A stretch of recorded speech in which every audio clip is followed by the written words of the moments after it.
আমাদের যে হায়েস্ট দুজন মার্ক ছিলেন তানজিনা বেগম এবং আরফিনা হাত্তা আনহা ঐশী। প্রথম কে হয়েছেন আপনারা বলতে পারবেন? কুদরতা প্রতিযোগিতা 2025-এর বিজয়ী তানজিনা বেগম 99 এবং প্রথম হয়েছেন, এবং দ্বিতীয় হয়েছেন আরফিনা আনহা ঐশী 99 দ্বিতীয়। আমি তানজিনাকে 1 মিনিট কথা বলার জন্য অনুরোধ করব আজকের অনুভূতি সম্পর্কে।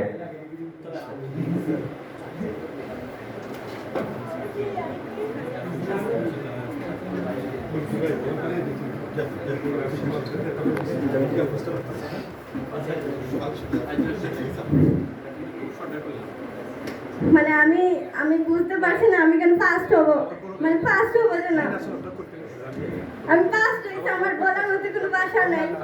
মানে আমি এখানে একটা ব্যবসা করব, আমি ব্যবসা করব, সাথে পড়ালেখা করবো, এলাকার মানুষ বলবে এখান থেকে একটা মেয়ে